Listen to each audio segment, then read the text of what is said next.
Welcome to our YouTube channel and welcome to today's video.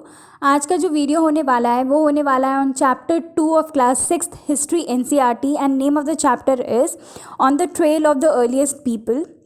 पिछले video में या पिछले चैप्टर में हमने देखा था कि लोग कहाँ रहते थे, उनके बारे में हमें क्या क्या चीज़ें पता चली, कैसे पता चल क्या क्या मेथड्स थे जिनके थ्रू उनके बारे में जो अर्लीस्ट पीपल थे उनके बारे में हमें काफ़ी चीज़ें पता लगी, जैसे कि मैन्यूस्क्रिप्ट, इंस्क्रिप्शन, ये सारी चीज़ें, हमारे कंट्री का नाम कैसे पड़ा, ये सारी चीज़ें हम लोगों ने पिछले वीडियो में देखी। अब बाकी का हम लोग इस वीडियो में देखेंगे। बेसिकली इस वीडियो में हम लोग देखेंगे अर्लीस्ट पीपल के बारे में हम लोग स्टडी करेंगे।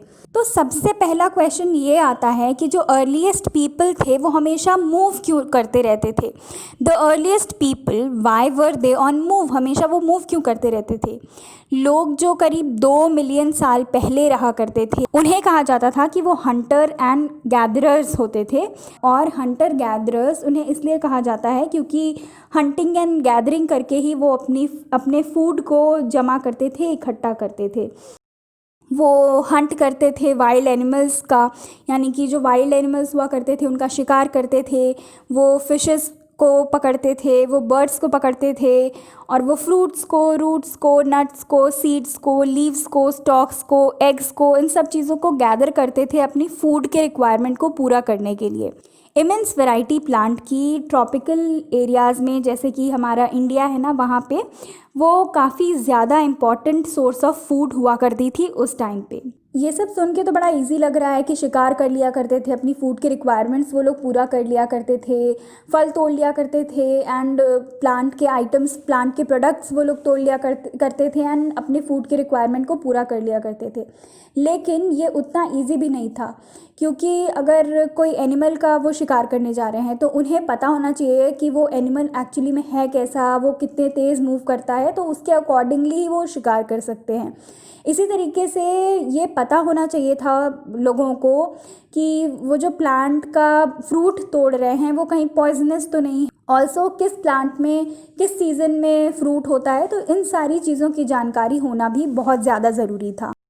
4 बेसिक रीजंस हैं जिसके वजह से हंटर्स गैदरर्स जो हैं वो एक जगह से दूसरी जगह मूव करते रहते थे। पहला तो ये है कि अगर वो किसी एक जगह पे लंबे वक्त तक रहते थे तो वो उस जगह का एनिमल रिसोर्स, प्लांट रिसोर्स वो यूज़ कर जाते थे, खा जाते थे, वो ख़त्म हो जाता था उस जगह का रिसोर्सेज, जिसके वजह से उन्हें दूसरी जगह जाना पड़ता था फूड की खोज में। दूसरा रीज़न ये है कि जो एनिमल्स होते थे जिनका हंटर्स गैदरर्स शिकार करते थे, वो एनिमल्स भी शिकार के लिए या फिर प्लांट्स को के लिए, जो भी अपनी फूड के लिए, वो एनिमल्स भी एक जगह से दूसरी जगह मूव करते रहते थे। इसकी वजह से हंटर्स एंड गैदरर्स को भी उन एनिमल को फॉलो करना पड़ता था, एंड जहाँ जहाँ वो जाते थे उनके पीछे पीछे उन्हें भी जाना पड़ता था। तीसरा रीज़न ये है कि प्लांट्स जो थे वो अलग अलग सीज़न में फ्रूट को बेयर करते थे। इस वजह से सीज़न के अकॉर्डिंग जो हंटर्स एंड गैदरर्स थे उन्हें मूव करना पड़ता था, जहाँ पे फ्रूट मिला वहाँ पे वो मूव कर गए। चौथा और लास्ट रीज़न ये है कि प्लांट्स और एनिमल्स को वाटर चाहिए सर्वाइव करने के लिए। वाटर जो है वो लेक्स, स्ट्रीम्स, रिवर्स में पाया जाता है। कई रिवर्स जो होती हैं या कई लेक्स जो होते हैं वो पेरिनियल होते हैं, जिनमें water through out the year होता है। लेकिन कुछ रिवर एंड लेक जो होते हैं वो सीजनल होते हैं, और वो एक सीज़न में तो उनमें पानी रहता है लेकिन दूसरे सीज़न में वो ड्राई हो जाते हैं। इस वजह से जो लोग ऐसे लेक्स या रिवर के किनारे रहते थे उन्हें फिर दूसरी जगह मूव करना पड़ता था ताकि उन्हें वाटर मिल सके। एंड कुछ लोग ट्रैवल करते थे अपने फ्रेंड्स, रिलेटिव्स, इन लोगों से मिलने के लिए। हमें इन लोगों के बारे में पता कैसे चला, हमें कैसे पता चला कि पहले ज़माने में हंटर्स एंड गैदरर्स रहते थे। आर्कियोलॉजिस्ट्स ने फाइंड किया है कुछ थिंग्स जो कि हंटर्स एंड गैदरर्स यूज़ करते थे, उन्होंने बनाया हुआ था। ये माना जाता है कि वो लोग स्टोन का टूल यूज़ करते थे, वुड का, बोन का टूल्स यूज़ करते थे, एंड वो लोग खुद ही इन टूल्स को बनाते थे, एंड इन टूल्स को वो यूज़ करते थे कई चीज़ों के लिए। जैसे कि मीट्स को कट करने के लिए, बोन्स को कट करने के लिए, जो ट्री का बार्क होता है उससे छाल निकालने के लिए, यानी कि बार्क को स्क्रैप करने के लिए, जो एनिमल्स के स्किन होते हैं उनको निकालने के लिए वो यूज़ करते थे, फ्रूट्स को चॉप करने के लिए, रूट्स को चॉप करने के लिए, तो इन सारी चीज़ों के लिए वो यूज़ करते थे टूल्स का। कुछ और टूल्स भी थे जिन्हें वो यूज़ करते थे वुड को चॉप करने के लिए, जो कि फायर वुड के तरह से यूज़ किया जाता था, और फिर वो हट्स भी बनाते थे वुड्स का, और टूल्स भी बनाते थे उन वुड से। Choosing a place to live in, वो लोग रहते कहाँ पे थे? जो मैप दिया है आपकी बुक में पेज नंबर 14 में, वो मैप आप ज़रा देखिए। उसमें रेड ट्रायंगल से जो प्लेसेस मार्क किए गए हैं, एक बार उसे देखिए। तो ये वो साइट्स हैं जहाँ पे हंटर गैदरर्स के एविडेंस मिले हैं आर्कियोलॉजिस्ट्स को। साइट्स वो प्लेसेस होते हैं जहाँ पे रिमेन्स ऑफ थिंग्स पाए जाते हैं, चीज़ों के अवशेष मिले हैं, चीज़ों के अवशेष पाए जाते हैं, जैसे कि टूल्स के, पॉट्स के, बिल्डिंग्स के, ये सारी चीज़ें जहाँ पाई जाती है उस जगह को साइट कहा जाता है। ये जो साइट जहाँ पे हंटर गैदरर्स के अवशेष मिले हैं, एविडेंस मिले हैं कि वो वहाँ रहा करते होंगे, वो रिवर्स एंड लेक्स के, यानी सोर्सेज ऑफ वाटर के काफ़ी पास में हैं। यानी कि माना जाता है कि ये जो हंटर्स एंड गैदरर्स हुआ करते थे वो सोर्सेज ऑफ वाटर के एकदम पास में रहा करते थे। कुछ साइट्स हैं जो एंशियंट टाइम पे हुआ करती थी, जैसे कि फैक्ट्री साइट, हैबिटेशन कम फैक्ट्री साइट और अदर्स। जैसे कि हमने पढ़ा कि जो स्टोन टूल्स होते थे वो बहुत ज़्यादा इम्पॉर्टेंट होते थे, इस वजह से लोग फाइंड करते थे ऐसे प्लेसेस को जहाँ पे क्वालिटी स्टोन ईजिली अवेलेबल हों। ऐसे प्लेसेस जहाँ पे स्टोन पाए जाते थे, जहाँ पे लोग टूल्स बनाते थे, उस प्लेस को कहा जाता है फैक्ट्री साइट। अब आते हैं हैबिटेशन साइट पे। हैबिटेशन साइट वो जगह होती थी जहाँ पे लोग रहा करते थे, जैसे कि भिमबेटका जो कि अभी मध्य प्रदेश में है, ये कुछ हैबिटेशन साइट का एक एग्जाम्पल है। कई बार लोग जो थे वो फैक्ट्री साइट पे रहा करते थे, तो ऐसे साइट को कहा जाता है हैबिटेशन कम फैक्ट्री साइट।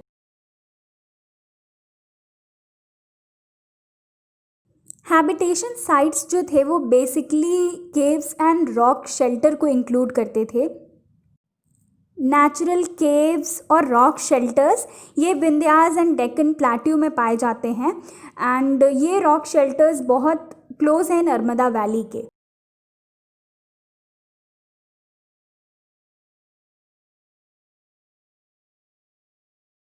उस टाइम पे लोग टूल्स कैसे बनाया करते थे? Making stone tools. पहला मेथड जो था वो था स्टोन ऑन स्टोन, एंड दूसरा था pressure flaking. Stone on stone में क्या करते थे, एक हाथ में वो लोग एक पत्थर लेते थे एंड दूसरे हाथ में दूसरा पत्थर लेते थे, एंड दूसरे पत्थर से पहले पत्थर में चोट मारते थे एंड उसे शेप देते थे मार मार के किसी टूल का। प्रेशर फ्लेकिंग में क्या किया जाता था, जो मेन स्टोन रहता था जिसे कोर कहा जाता था, जिससे फिर टूल बनाया जाना होता था, उसे एक ग्राउंड पे रख दिया जाता था, प्लेन सरफेस पे रख दिया जाता था। एक दूसरा हैमर स्टोन लिया जाता था और एक और कोई बोन या फिर स्टोन लिया जाता था जिसके ऊपर हैमर से मारा जाता था, एंड फिर वो जो होता था वो शेप देता था नीचे वाले स्टोन को। ठीक है, 3 स्टोन यहाँ पे यूज़ होता था। एक जो नीचे रखा रहता था जिसका टूल बनना होता था, दूसरा जो हाथ में होता था जिससे मारकर शेप दिया जाना होता था, एंड तीसरा जो होता था वो हैमर स्टोन होता था जिससे मारा जाता था। अब चलिए, फूड के बारे में तो पता चल गया, वो लोग कहाँ रहते थे, ये सारी बातें भी पता चल गई। लेकिन क्या उस टाइम पे लोग जो हुआ करते थे वो कच्चा खाना ही खाते थे या फिर पका के भी खाते थे? फाइंडिंग अबाउट द फायर, क्या उस टाइम फायर का इन्वेंशन हो गया था? तो कुरनूल केव्स आप मैप में देख सकते हो, पेज नंबर 14 आपके बुक में जो है वहाँ पे कुरनूल केव्स में ऐश का ट्रेसेस पाया गया है। ये बताता है कि लोग जो हुआ करते थे वो फेमिलियर थे फायर के यूज़ से। अ चेंजिंग इन्वायरमेंट, 12,000 साल पहले एक काफ़ी मेजर चेंज हुआ इन्वायरमेंट में, हमारे वर्ल्ड के इन्वायरमेंट में एक मेजर चेंज हुआ, जिसके बाद जो कंडीशन था वो थोड़ा वार्म हो गया। ठीक है, कई जगह पे ग्रासलैंड जो था वो डेवलप हो गया एंड इसकी वजह से number of deers, antelope, sheep, goat, cattle, जो सारे एनिमल्स जो ग्रास पे सर्वाइव करते हैं वो इंक्रीज़ हो गए। इस टाइम पे फिशिंग भी काफ़ी ज़्यादा इम्पॉर्टेंट हो गया।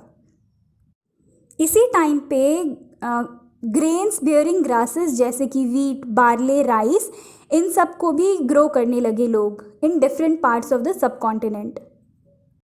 ये जो पुरानी बातें हम लोग पढ़ रहे हैं, एंशियंट कहानियाँ हम लोग पढ़ रहे हैं, इन सारे जो पुरानी कहानियाँ हैं, इस टाइम को आर्कियोलॉजिस्ट्स ने नाम दे दिया है एंड डिवाइड कर दिया है इस टाइम को 3 पार्ट में। एक है पैलियोलिथिक, दूसरा है मीज़ोलिथिक, तीसरा है नियोलिथिक। पैलियोलिथिक ये 2 ग्रीक वर्ड से मिलाकर बना है। पैलियो जिसका मतलब होता है ओल्ड और लिथोस जिसका मतलब होता है स्टोन। जैसे कि इसका नाम खुद ही बता रहा है कि इस टाइम पे स्टोन टूल्स काफ़ी इम्पॉर्टेंट थे। पैलियोलिथिक पीरियड जो है ये एक्सटेंड करता है 2 मिलियन ईयर्स अगो से 12,000 ईयर्स अगो तक के बीच का जो टाइम होता है उसे पैलियोलिथिक टाइम कहा जाता है। चूँकि ये टाइम इतना ज़्यादा बड़ा है इस वजह से इसे 3 पार्ट में डिवाइड किया गया है, lower, middle and upper Palaeolithic. And ये सबसे लॉन्गेस्ट टाइम पीरियड है ह्यूमन हिस्ट्री का। ये ऑलमोस्ट 99% ऑफ ह्यूमन हिस्ट्री के टाइम को कवर करता है। अब हम आते हैं मीज़ोलिथिक पे। ये मिडिल स्टोन एज है। ये वो पीरियड है जिसमें इन्वायरमेंटल चेंजेस हुआ एंड ये एक्सटेंड करता है 12,000 ईयर्स अगो से 10,000 ईयर्स अगो तक के बीच में। इस टाइम पे जो स्टोन टूल्स पाए जाते थे वो टाइनी होते थे, छोटे होते थे, इस वजह से उसे माइक्रोलिथ्स कहा जाता था। और लास्ट स्टेज है नियोलिथिक जो कि 10,000 ईयर्स अगो से चला आ रहा है। Rock paintings and what they tell us. कई केव्स में अर्ली पीपल जो हुआ करते थे वो पेंटिंग्स बनाते थे केव्स की वॉल्स में, जो कि केव्स में रहा करते थे। कुछ इस तरीके की पेंटिंग्स पाई गई हैं केव्स ऑफ मध्य प्रदेश में, कुछ उत्तर प्रदेश में। और ये जो पेंटिंग्स हैं ये शो करती हैं वाइल्ड एनिमल्स को और काफ़ी ज़्यादा एक्यूरेसी एंड स्किल के साथ इन्हें बनाया गया है। ऐसा माना जाता है कि पहले के टाइम में ऑस्ट्रिचेस इंडिया में पाई जाती थी during Palaeolithic period. Large quantity ostrich के एग के शेल के पाए गए हैं पटने, महाराष्ट्र में। एंड इसमें डिज़ाइंस बने हैं कुछ पीसेस पे एंड ऑस्ट्रिच एग की बनी हुई बीड्स भी पाई गई हैं। अब एक जगह के बारे में बताया गया है हमारी बुक में, वो है हुंसगी। आप लोग अपने मैप में देख सकते हो जो कि पेज नंबर 14 में है बुक में। तो वहाँ पे लार्ज पैलियोलिथिक साइट्स पाई गई हैं। कुछ साइट में लार्ज नंबर ऑफ़ टूल्स जो कि सारे सॉर्ट ऑफ एक्टिविटीज़ के लिए यूज़ किए जाते रहे होंगे वो पाए गए हैं। एंड माना जाता है कि ये जो साइट्स वहाँ पे पाई गई हैं वो हैबिटेशन कम फैक्ट्री साइट्स रही होंगी। कुछ स्मॉलर साइट्स पे टूल्स बनाए जाते थे, इसका भी एविडेंसेस पाया गया है। एंड कुछ जो थे वो स्प्रिंग्स के काफ़ी नज़दीक में पाए गए हैं। और कई टूल्स जो यहाँ पे बनाए जाते थे वो लाइमस्टोन से बनाए जाते थे जो कि वहाँ पे लोकली अवेलेबल होता था। So guys this was it for today's video. कैसा लगा आपको कमेंट सेक्शन में कमेंट करके ज़रूर बताइएगा।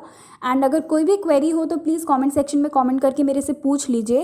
अगर आपको ये वीडियो पसंद आया तो प्लीज़ इसे बड़ा सा लाइक दीजिए, सब्सक्राइब कीजिए मेरे चैनल को, नोटिफिकेशन आइकन दबाना बिल्कुल भी मत भूलिएगा, शेयर करना बिल्कुल भी मत भूलिएगा। Don't forget to follow us on all our socials. Link will be there in the description below. Bye. Have an awesome day.